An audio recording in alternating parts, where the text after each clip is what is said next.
Hi there, everyone. It's 4 o'clock in the East. A rare setback for Donald Trump today from the Republican-controlled Senate, where 2 GOP senators finally found their gag reflex for when flagrant lawlessness and corruption becomes too much to stomach.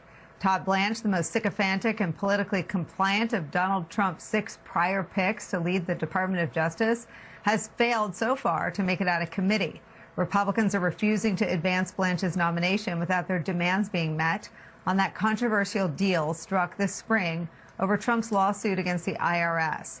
A vote was scheduled this morning to move Todd Blanche's nomination out of the Senate Judiciary Committee, but that vote was canceled hours before because Republican Senators Thom Tillis and John Cornyn are still holding firm and saying that they are no votes unless they get assurances from the Department of Justice in writing limiting the central provisions in that controversial deal. They want Donald Trump's $1.8 million slush fund that could allow payouts, cash payouts to January 6 rioters officially dead in writing. They're not going to take Todd Blanche's word for it. They also want the broad tax audit immunity for Donald Trump, his kids, and their businesses that a judge has already questioned as being illegal, pared back to make sure it does not extend to Trump family future actions. While proposals have reportedly gone back and forth between DOJ and the 2 senators, any progress seems to have screeched to a halt. Here's John Cornyn talking to our colleague Ali Vitale earlier on where he thinks the resistance to amending that deal comes from. He was saying he thinks that this might be because you don't like him. You know, I voted with him 99.3% of the time. That has nothing to do with it. This is about making sure that that even if you're the President of the United States, you don't get favorable terms from the government in a settlement of a lawsuit that ordinary citizens would not get, like protection from audits. As I've said all along, what we're trying to do is get Mr. Blanche to conform the settlement documents in the tax lawsuit to where the sworn testimony was in the hearing, and I'd be satisfied with that. But I don't know, somebody somewhere, I don't know whether it's the White House or somebody works there or somebody works for the president, is basically telling him don't agree to those terms. And so we're kind of back to square one. Someone. Who could it be? Pressure from the 2 GOP holdouts was enough that Trump posted this online today, quote, "Todd Blanche is a star. He has the potential to go down as one of the greatest attorney generals of all time. Remember, both Cornyn and Tillis voted for Merrick Garland and others too numerous to mention. I have no objection to temporarily withdrawing Todd's name if they do not do the right thing and putting him back after Cornyn and Tillis are out of office." Now, it's no shock that Trump would rather shelve the Blanche nomination, embarrass Todd Blanche by putting his coveted promotion to be Attorney General on ice rather than just take the deal, agree to limit the tax immunity that he stands to profit from. Because as the New York Times reports today, quote, that the fate of an attorney general would be jeopardized by the administration's apparent determination to keep in place a tax deal, offering a sitting president enormous financial advantages, illustrated a defining characteristic of Trump's second term. A president's personal interest, along with public interest, is now a factor in governing. Now, breaking in just the last hour, Todd Blanche was back meeting with Cornyn, so we'll stay on top of any developments there. Todd Blanche has stalled confirmation to be Attorney General after all that he has done on the ropes, thanks to members of Trump's own political party. This is where we start today with some of our favorite experts and friends. New York Times Justice Department reporter Glenn Thrush is here. Also joining us, former top DOJ official and general counsel for the FBI. Our legal analyst, Andrew Weissman, is back. And MS Now senior investigative reporter Carol Leonnig is here. Carol, I'll start with you, your latest reporting. Well, I think Ali Vitale takes the cake for great reporting today by getting John Cornyn to explain exactly, very logically, why he is not voting for Todd Blanche's confirmation at this point. What's most interesting about what we're hearing, Nicole, from sources is Blanche really wants confirmation, right? He worked his tail off to do exactly what Donald Trump sought from him. He used every trick in the book to push forward prosecutions that even former Attorney General, fired Attorney General Pam Bondi, struggled with.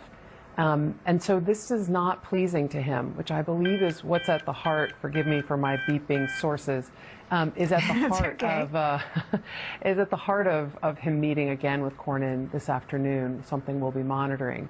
What's critical here is the Department of Justice is in the business of putting things in writing, and the Attorney General does not, forgive me, the acting Attorney General seeking confirmation, desperately wanting it, is not at liberty, at the behest of the White House and Donald Trump, not at liberty to put these things in writing, to make it clear that the weaponization fund of $1.76 billion is dead, literally dead, as Blanche has claimed, and is not willing to answer questions about paring back this broad immunity that a federal judge has already called into serious question.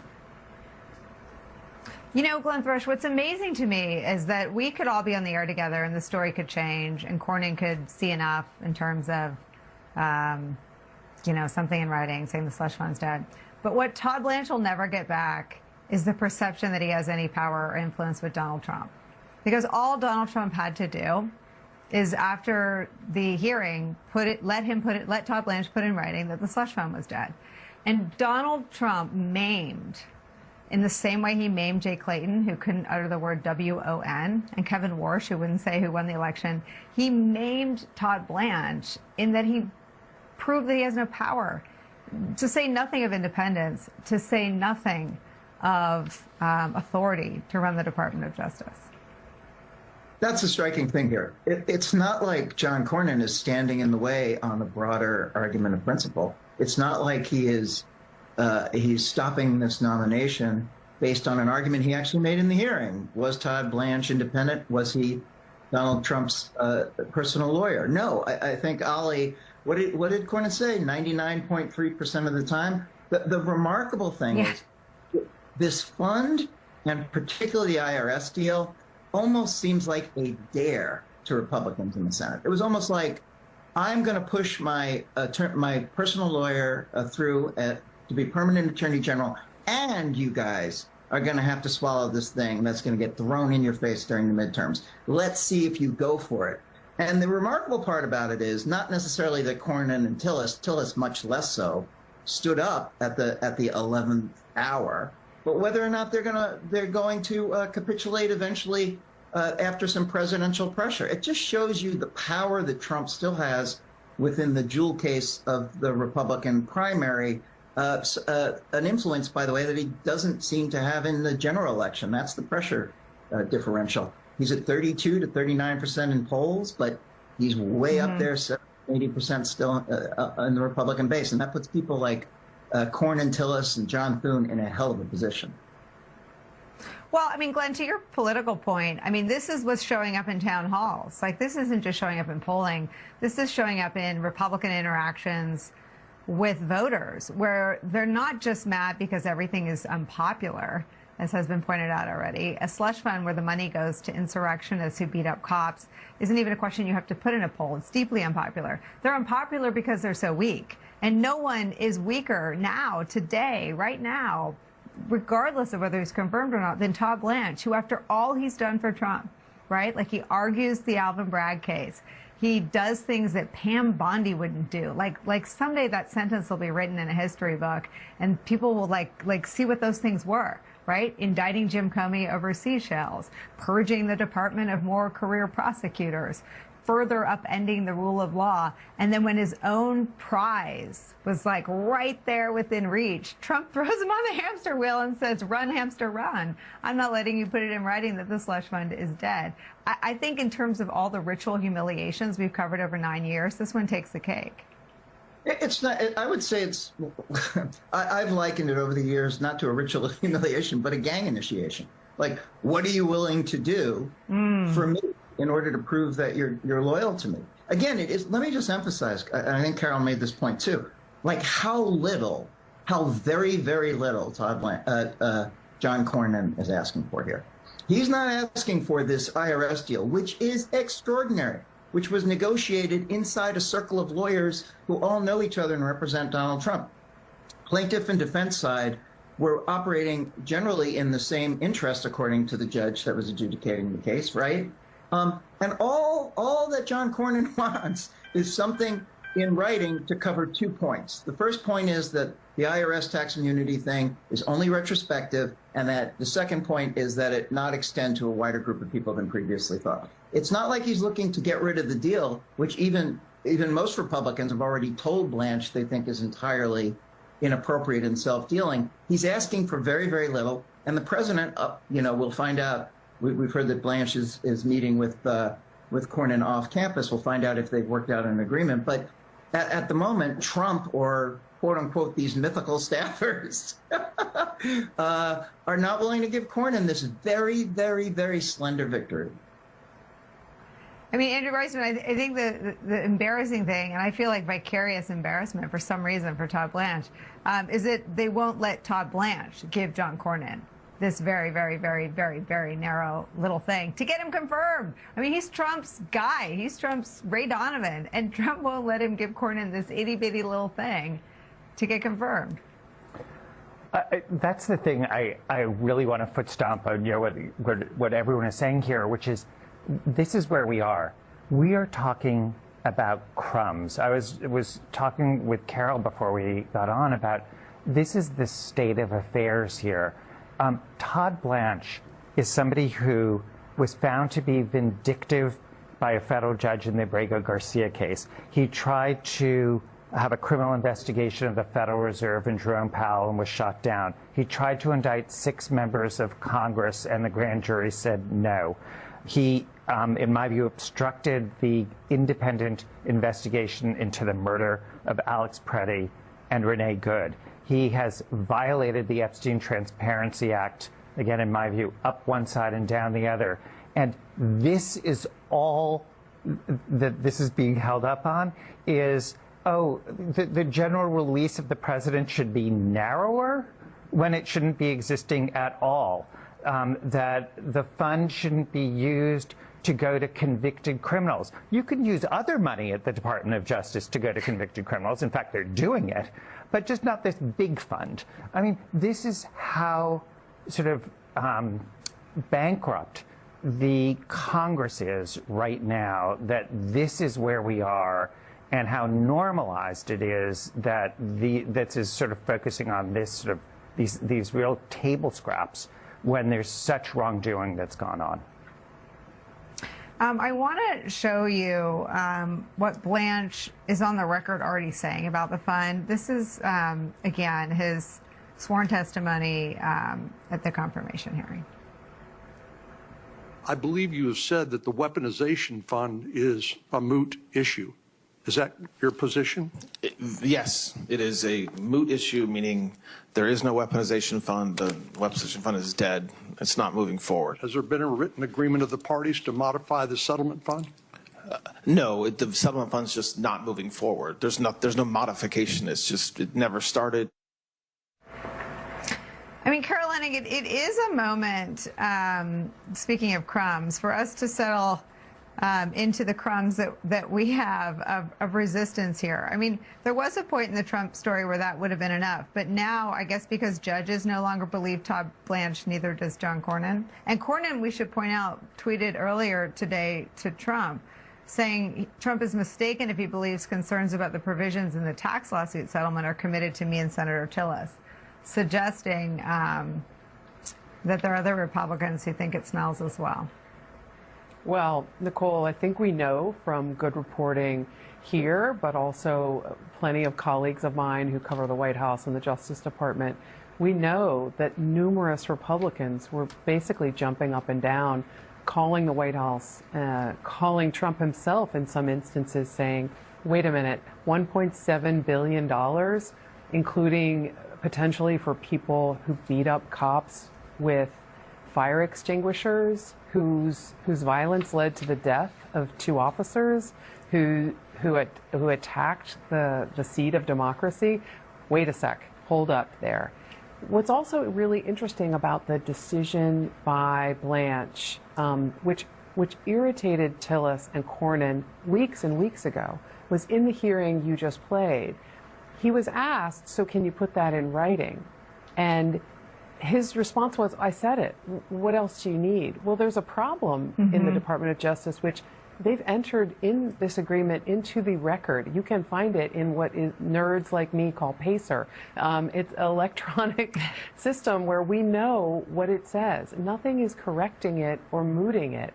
And so it's not so much distrusting Blanche as distrusting his claim that it's no longer in effect, when on paper it is.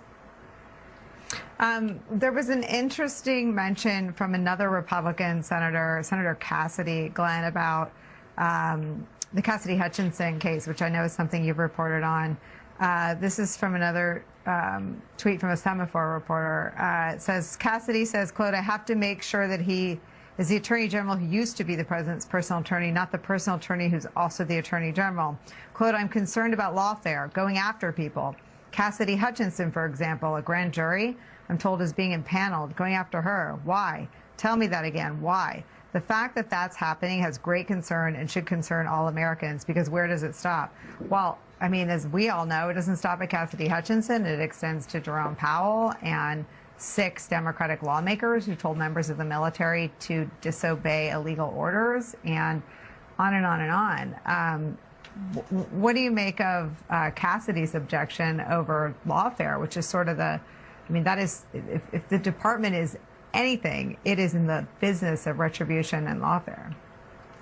Yeah, it just seems, and we've reported on this, and, last summer, the extraordinary Truth Social message that we think was a direct message to Pam Bondi, asking her explicitly to target people. I mean, you just don't get more direct, right, than that. One thing you'd say about Trump is he doesn't really beat around the bush.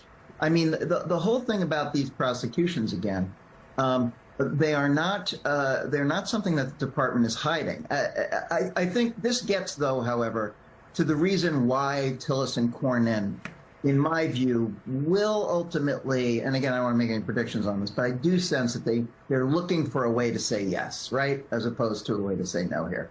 And the reason is that they genuinely believe that Blanche is the least terrible of all the options. And I'll duck while you throw rotten fruit at me when I say that. But I do think that is, I am simply reporting the mindset, I think, of a lot of the senators, a lot of the Republican senators, who are convinced that Blanche himself is a moderating influence.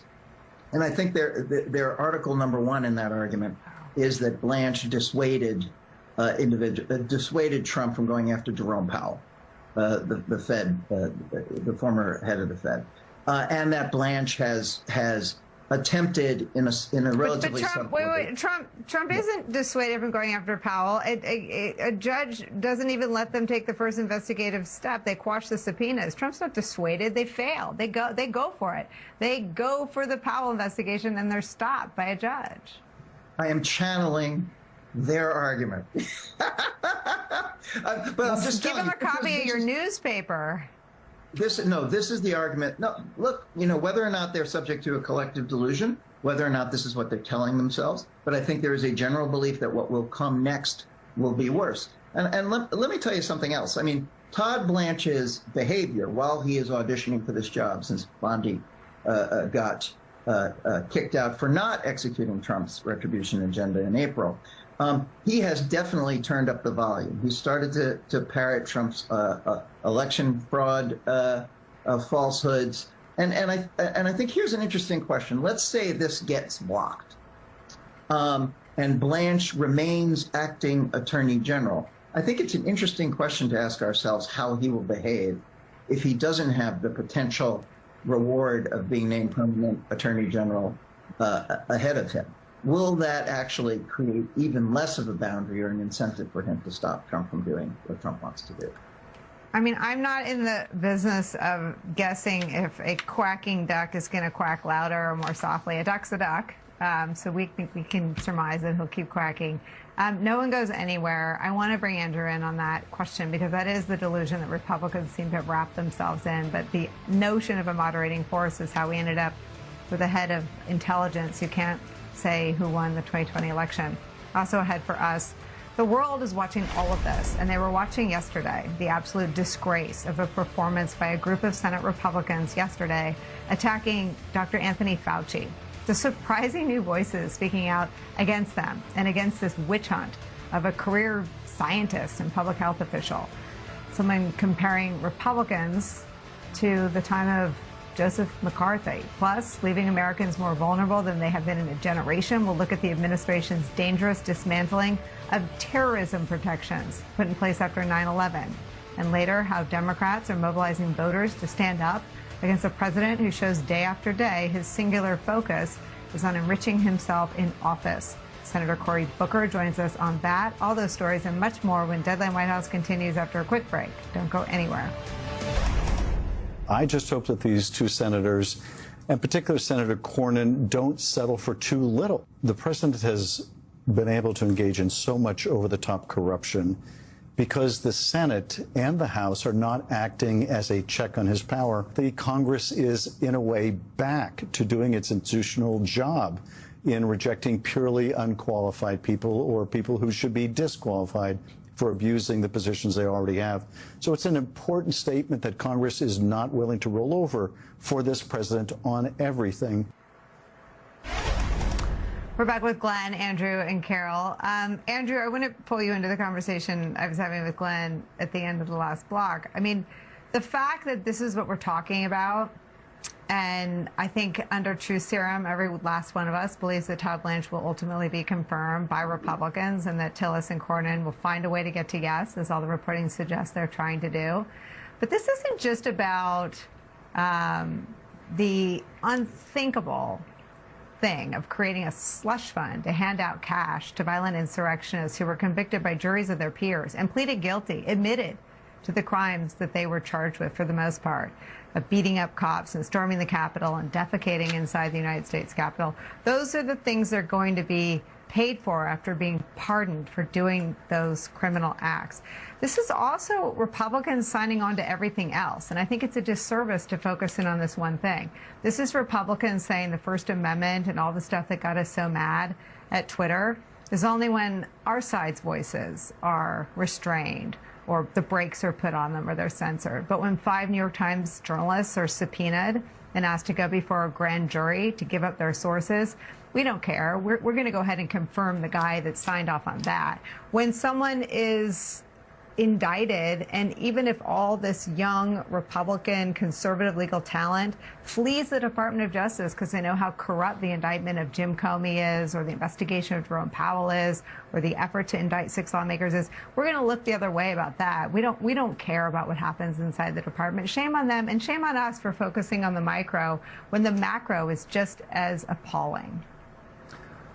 This is a Congress that passed the Epstein Transparency Act and now doesn't have the backbone to actually stand by their own law and say, until you comply with it, we are not confirming the head of the Justice Department who is flouting the law we passed. That is where we are.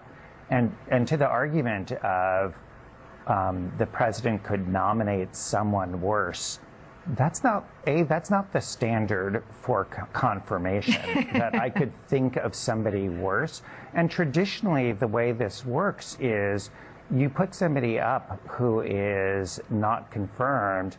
That sends the message to, as you know, it sends the message that you pick somebody who is more moderate, who is going to be confirmable. It is not, oh, well, now I'm going to send you somebody worse, because guess what the Senate can do at that point? They can still say no. Oh, you send somebody worse? It's still no. And so, again, this really goes to the theme that we've all been focusing on, which is that we're focusing on such crumbs that this is the normalization of where we are is so striking. And remember, what we are seeing now from Todd Blanche is him at his best because he wants something. And just remember the way that we saw Pam Bondi and Kash Patel behave as soon as they were confirmed. Well, that's the act 2 that we will see from Todd Blanche. Yeah. This is him, where there is at least some leverage on his performance. Yeah, I mean, and Andrew, it's a farce that no one has asked any questions about phone records. I mean, again, the Republicans used to care about that. You know, if you read the filings, the legal documents which are now available from the, I mean, they were listening to and scooping up phone records from journalists and their parents. Imagine if that was Sean Hannity's phone record and his family members or his kids or his partner or his spouse, or, I mean, the inability to do any, and I know we're in post-fact, I know we're in post-functional 3 branches of government, so, you know, spare me my civics aches and pains here. But the notion that he's going through and no one has asked any questions about whose records they're scooping up and whether they'll stop subpoenaing journalists' records after a story's written that they don't like. And, I mean, the notion that they vetted him at all seems like the other part of the farce.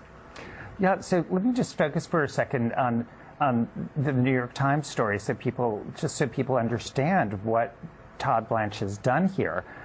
There is a court appearance where the federal judge in New York says, let me just understand, you're admitting that you erroneously subpoenaed the mother of journalists. You're admitting that you erroneously subpoenaed the spouses of journalists. You are admitting that you did not read the leading case on point and that you, in fact, are in violation of the law because you didn't actually know the law in this circuit, and now you're trying to sort of backfill because you actually hadn't read it. And all of this, it went on and on and on. It just kept on getting worse and worse. And when that was over, the Department of Justice, led by Todd Blanche, issues a statement that says that the judge is out of control. And attacks the judge after a performance by the Department of Justice that would have any normal prosecutor curled up in a fetal position in their bedroom, not wanting to see the light of day. It was so appalling.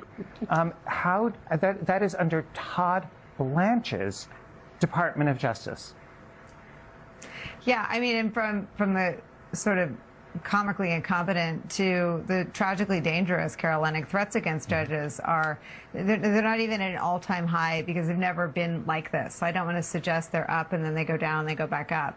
There are more threats against judges, including judges appointed by plenty of Republican presidents, including and up to Donald Trump in his first term, who are, in some instances, just privately doing different things to protect their security and that of their family, and in other instances, posting threats coming from the General Counsel of the Department of Homeland Security. Oh, I'm so glad you brought that up, Nicole. It is a little bit challenging for me. I don't want to name the judges who I know whose lives and whose children's lives have been threatened because I don't want to speak more violence into the atmosphere for them. But it's really like heartbreaking to watch people that you know. I don't have any personal stake in their positions or their opinions, but they are public servants who could have made a lot of money working in a private law firm on the white-collar defense side, and instead they chose to take on these cases, follow the law, and especially in the U.S. District Court in D.C., so many of them have had their lives and their family members' lives, their children's lives threatened, and now that is the number one thing they're dealing with while they're getting emergency motions from various plaintiffs saying the government is wronging me, is wronging this group of immigrants, is violating the law here, and we ask that you remedy this. We ask that you rule on these decisions. And those judges continue to take those cases, and hats off to them for facing this horrible thing with this stick in their teeth. Yeah, and Todd Blanche, chief among them in terms of smearing judges who don't rule in his way. Glenn Thrush, Andrew Weissman, Carol Leonnig, thank you so much for starting us off on this day. After the break, the new voices who have had enough of the witch hunt, enough of the denialism of facts that are clear in front of all of our eyes. Has today's Republican-led Congress become more like the Congress of the McCarthy era? We'll talk about that next. Watching Anthony Fauci before a congressional hearing taking the Fifth Amendment is just one of the most heartbreaking things I have seen in government in my lifetime. They want to prosecute him, they want to convict him, and they want to throw him in prison. That's the point of this hearing. There is no other point of this hearing. We are in a Senator Joseph McCarthy climate where there is such fear that people have, and legitimate fear, that they'll end up in prison for what they say. We are in a dark period of America. Sometimes it takes someone from outside of the immediate bubble to speak truth that pops that bubble.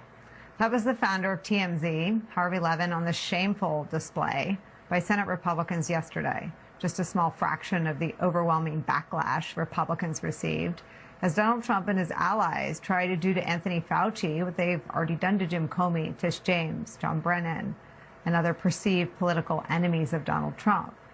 They're weaponizing the government and, as Harvey Levin says there, trying to create a predicate for criminal prosecution of Anthony Fauci for simply doing his job.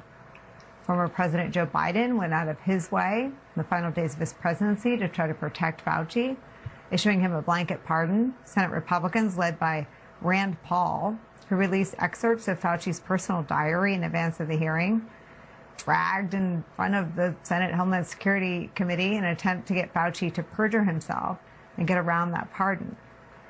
Instead, Dr. Fauci refused to take the bait. He pleaded the Fifth for the duration of the hearing, which Senate Republicans attempted to twist into some kind of admission of guilt.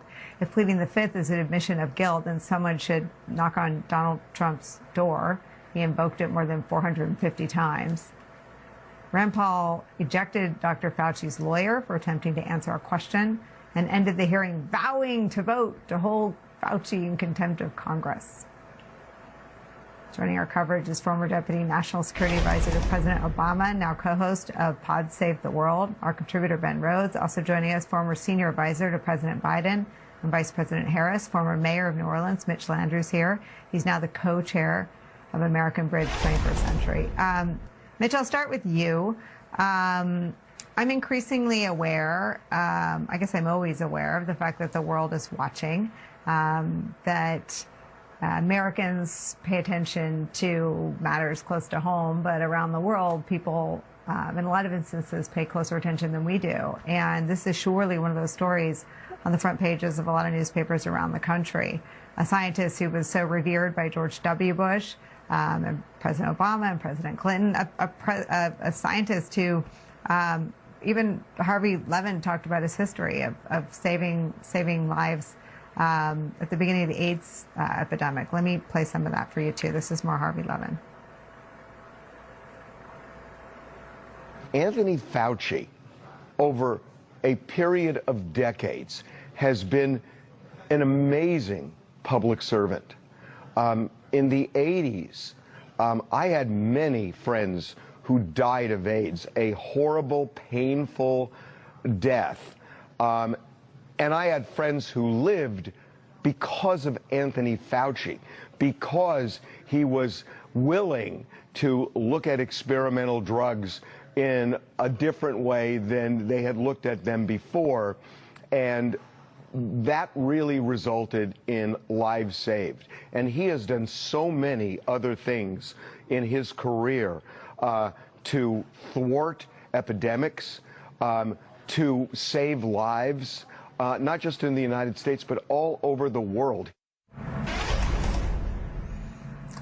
Mitch, it says something sad when the defense of Anthony Fauci doesn't come from Washington, but it comes from the founder of TMZ. First of all, I agree with Harvey Levin. I think Anthony Fauci is one of the great doctors of my time. For those of us that remember the AIDS crisis and had friends die from that, the work that Dr. Fauci did back then and the work that he continued throughout his career has just been exemplary. I think he's an American hero. Just to remind people, over 1 million people died in the United States from COVID. And as I recall, I think Donald Trump was president at the time. I would also just like to point out that Senator Rand Paul is an eye doctor. He's not an infectious disease specialist, and Anthony Fauci is. That hearing yesterday was a travesty of justice. It was an embarrassment to the United States of America and to the American people. They should be ashamed of themselves for taking him through that. What they should have had a hearing about was how the nation can better prepare for the next pandemic that's coming so that we don't lose that many American lives. And I think American people watched that yesterday and concluded that these people are not only banal, but they actually have completely lost focus on what the American people need and what they want to keep them safe and their kids safe in the future. Ben Rhodes, your thoughts? I want to pick up on something Mitch said because, look, we can and should defend Dr. Fauci against these attacks, but Donald Trump was president of the United States this entire time period that they're focused on. Nicole, you rightly pointed out repeatedly that all of his conspiracies about the 2020 election cover a time period when he was in charge of the United States government during that electoral period. And so there's just something truly absurd about the fact that Donald Trump, as president of the United States, is totally unaccountable for anything that they think went wrong with the COVID response. We're going to put everything on this one person, Dr. Fauci, because he kind of represents the, I don't know, the scientific establishment or something. When the reality is, if they're mad about the origins of COVID, and Donald Trump was in charge of the entire U.S. intelligence community at that time, right? Yeah, he could have put out assessments. Donald Trump was in charge of Project Warp Speed to develop the vaccine. And so all these conspiracy theories and all these, allegations that they level at Fauci, well, the person in charge of all that was Donald Trump. And so it just speaks to the absurdity of this. Nicole, they're not speaking to the American people.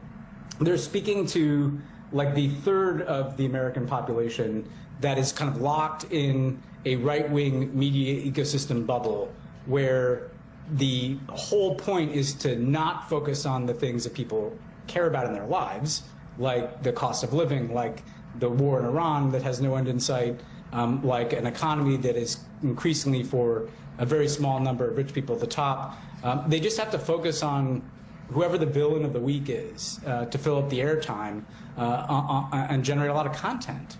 I mean, these are not people going to legislate or conduct oversight. They're people going to have viral clips in some deep recess of the right-wing media ecosystem with the total intellectual and logical incoherence of the fact that they're yelling about a government response that was led by not Anthony Fauci, but Donald Trump, their cult leader, And it's totally ridiculous. But the reason we have to take it seriously is that there are real consequences. They're trying to destroy people's lives. And they're trying to criminalize people they don't like just for the views that they've taken. And that's why I think we do have to take it seriously. Yeah, I mean, Ben, he is telling his base, we don't believe it because we have access to facts and reality.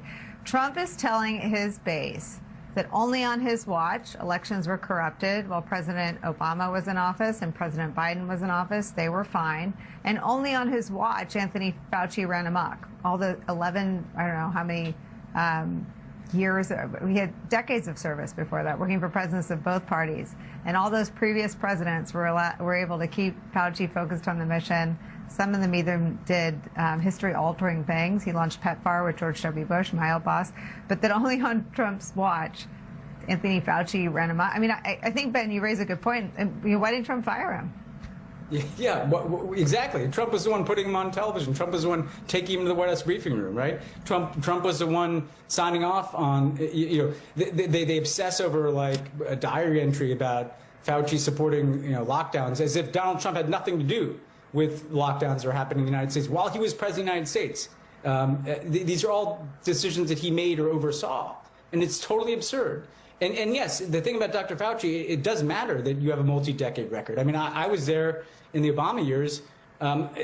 Absent Dr. Fauci, I don't know how many more people could have died from the Ebola epidemic in Africa that got stomped out in part because of the expertise of Dr. Fauci. And there's so many stories like that. What I worry about, to take another angle here, Nicole, is this disincentivizes people from going into public service.